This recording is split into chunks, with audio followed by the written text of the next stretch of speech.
Cartas de Cristo, a consciência crística manifestada.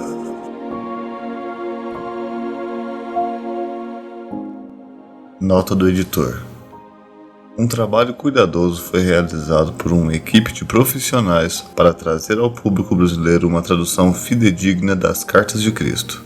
Em um momento em que o mundo necessita muito e talvez deseje suficientemente os valores, as atitudes e os comportamentos aqui delineados. Ao folhear o livro, o leitor observará a peculiaridade da formatação do texto das cartas, com o uso recorrente de negritos, letras itálicas e maiúsculas. Cumpre esclarecer esse ponto. Respeitamos uma instrução específica recebida do agente literário, para que fosse mantida a formatação gráfica indicada, como forma de ultrapassar os limites da linguagem na transmissão da experiência e conteúdo descritos pela autora. Esses motivos são mais bem explicados no prefácio logo adiante. No trabalho de tradução, fizemos algumas escolhas. A utilização do pronome você ao invés de tu. Esse último é comum em textos que incluem manifestações de Cristo e o uso da segunda pessoa do singular em grande parte das falas de Cristo aos grupos e ao longo de sua narração aos leitores. Isso, mais a eleição de termos preferencialmente simples, evidencia um esforço para alcançarmos uma linguagem contemporânea, direta e acessível a todos os públicos. Em um texto que traz, por si mesmo, em certos momentos, desafios à compreensão do leitor, estivemos menos preocupados com a construção de uma peça literária do que com uma exposição vívida e fiel. Finalmente, para alguns termos que consideramos importantes e cuja tradução obrigou-nos a fazer escolhas de linguagem, incluímos o termo original em inglês, em notas de rodapé. Nessa segunda edição, efetuamos algumas correções e melhorias no texto. A qualquer tempo, desejando saber mais, consulte o site internacional para as Cartas de Cristo, onde o texto integral está disponível em inglês e em várias outras línguas. www.christsalway.co.za.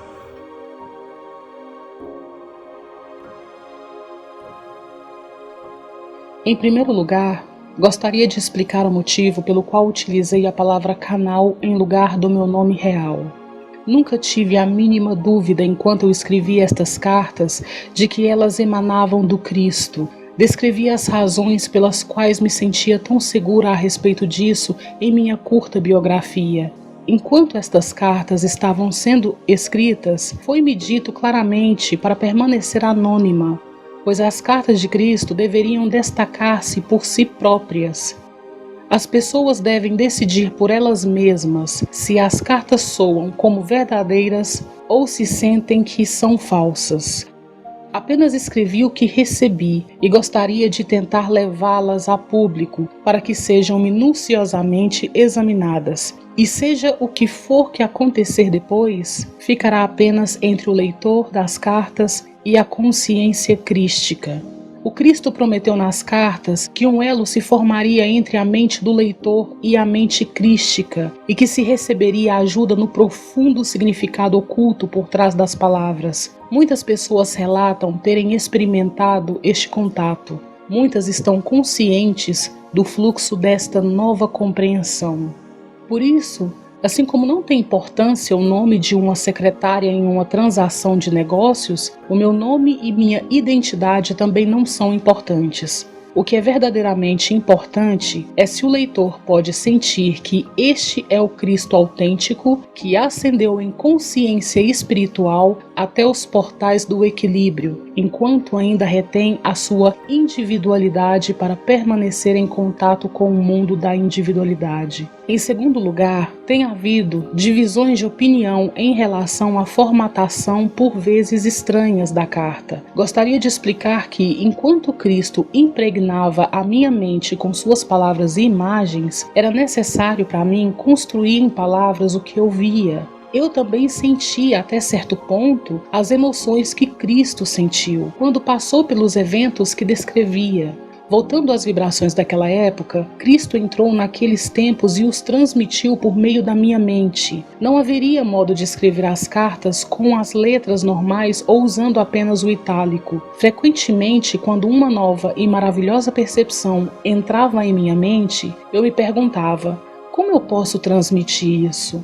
Você saberá a que me refiro quando ler as cartas. E assim, para indicar que alguma maravilhosa afirmação vinha da mente de Cristo para a minha, usei letras itálicas, em negrito ou maiúsculas. Algumas pessoas têm se queixado de que este formato pouco convencional interfere no fluxo da leitura.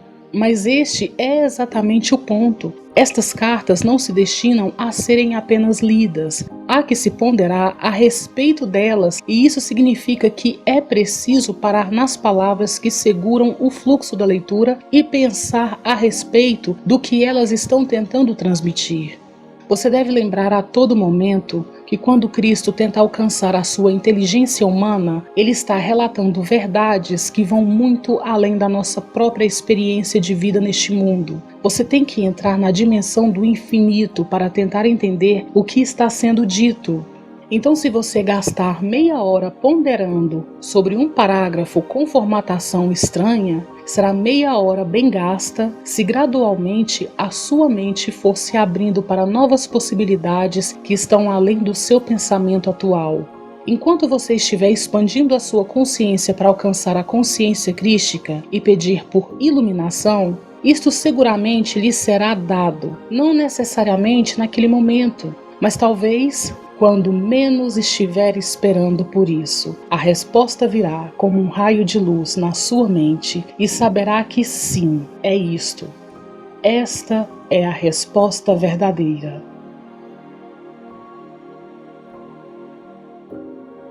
Introdução.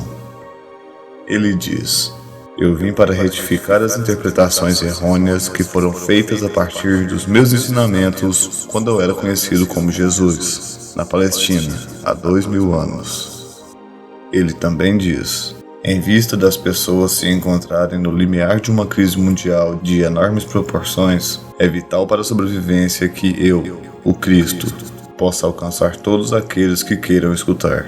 Você pouco sabe a respeito dos verdadeiros processos da criação nos quais você mesmo tem papel principal. É imperativo que os entenda suficientemente bem para que seja capaz de tomar parte da implementação de uma visão mais elevada para toda a humanidade. É impossível para a minha consciência espiritual tomar uma forma humana para poder falar diretamente a você. Desprogramei e preparei uma mente receptiva e obediente para receber minha verdade e transcrevê-la em palavras. Ela é meu canal. Antes de ler a Carta de Cristo, você pode querer saber como se passou este exercício espiritual de transmissão da consciência. O trabalho de preparação para que eu pudesse me tornar o canal de Cristo começou há 40 anos, quando eu, como comprometida cristã, encontrei-me em atrozes dificuldades como fazendeira. Ao pedir ajuda a Cristo, uma vigorosa e inesperada resposta me levou a reexaminar e descartar todos os dogmas religiosos. O esclarecimento veio depois, seguido de uma clara condução para novos caminhos de trabalho e estudo. Montei um negócio que rendeu bons frutos, no qual lidava com pessoas. Durante 7 anos desfrutei do sucesso e de muita felicidade. Para crescer na compreensão espiritual, logo passei por diversas experiências humanas muito traumáticas. Após muito sofrimento e de forma dolorosa, aprendi suas lições e as transcendi espiritualmente. Uma noite, em resposta a uma prece pedindo orientação, a presença de Cristo se tornou realidade e me deu prova irrefutável de sua identidade. Ele falou comigo por 1 hora, enviando fortes ondas de amor cósmico através do meu corpo, e me deu uma breve descrição do ensinamento que iria receber e do que finalmente realizaria. 2 semanas depois, ele me conduziu por meio de uma experiência transcendental, de união consciente com Deus. Eu me tornei curadora e o instrumento de algumas curas instantâneas. Entre 1966 e 1978, num importante ponto da minha vida, Em resposta aos meus questionamentos, Cristo instruiu-me nos princípios científico-espirituais, agora explicados por ele em suas cartas. Em 1975, experimentei uma noite de visões, descrevendo eventos desde 1983 até 1994, os quais todos aconteceram de fato. Eu estava novamente sendo avisada que haveria mais trabalho para fazer no futuro. Após muitas e variadas adversidades, sempre aliviadas pela minha forte conexão com Cristo e minha profunda compreensão e experiência pessoal da primeira causa, fui trazida para meu lar atual. Aqui nos últimos 20 anos, tenho vivido uma vida cada vez mais solitária, algumas vezes num contato claro e próximo com Cristo, e outras vezes afastada para reforçar minha fé e paciência nos períodos de aridez espiritual. Nos últimos 4 anos, fui conduzida por uma purificação mental e emocional, atingindo meu objetivo de perfeito estado de paz e alegria interior. Cristo me fez viver um processo gradual, mas muito claro de refinamento. Quando perfeitamente fazia do meu eu maleável e receptiva, a voz começou a ditar e as cartas começaram a tomar forma. Estas cartas são inteiramente obra de Cristo. Nada nelas tem origem em outra literatura. Embora nos últimos anos, certos escritores tenham obviamente tirado grande parte de suas próprias inspirações da radiação da verdade da consciência de Cristo. Todos aqueles que estão em harmonia com a sua consciência são grandemente abençoados. Eu sou meramente o canal, nada mais. Sumário das cartas. Carta 1. Cristo fala de suas razões para ter retornado e ditar essas cartas. Diz que a humanidade atrai as suas próprias desgraças por meio de seus pensamentos e ações. Explica o porquê da sua verdadeira missão na Terra não ter sido registrada corretamente. Diz que não existe o pecado contra Deus e que a nossa verdadeira fonte da existência não foi compreendida. Ele descreve as 6 semanas que passou no deserto e o que realmente aconteceu, o que ele aprendeu e como o conhecimento o transformou de rebelde em um mestre e curador. Carta 2. Continua a história de sua vida na Terra, o retorno com sua mãe para Nazaré e a recepção que teve, sua primeira cura em público e a tremenda reação, a escolha dos discípulos, seus verdadeiros ensinamentos. Carta 3. Continuam os incidentes de sua vida, os ensinamentos, a consciência de que seu tempo na Terra seria abreviado pela crucificação, as coisas que ele fez para provocar a ira dos líderes religiosos judeus, o que realmente aconteceu e o que foi dito na última ceia, a atitude dos discípulos e a verdade em relação à sua ascensão. Carta 4. Cristo retoma o fio de seus ensinamentos na Palestina e diz que ele, Maomé, Buda e todos os outros mestres continuam a desenvolver-se espiritualmente até que todos tenham ascendido à consciência crística. Cristo fala da verdade a respeito do relacionamento sexual, dizendo que a atitude entre os homens e as mulheres vai finalmente mudar. Haverá progresso espiritual e nascerão crianças com um novo potencial espiritual. Cartas 5 e 6. Cristo começa a explicar os verdadeiros processos da criação. Ele faz alusão às crenças da ciência e das doutrinas religiosas, as rejeita e define a verdade do ser. Menciona a verdade a respeito do ego humano, o meio para a individualização terrena e, portanto, necessário, mas também fonte de todo o sofrimento. Carta 7. Cristo explica a verdade a respeito do ato sexual, o que realmente acontece, espiritual e fisicamente, como as crianças nascem em diferentes níveis de consciência, e explica o lugar do homem e da mulher na ordem do mundo.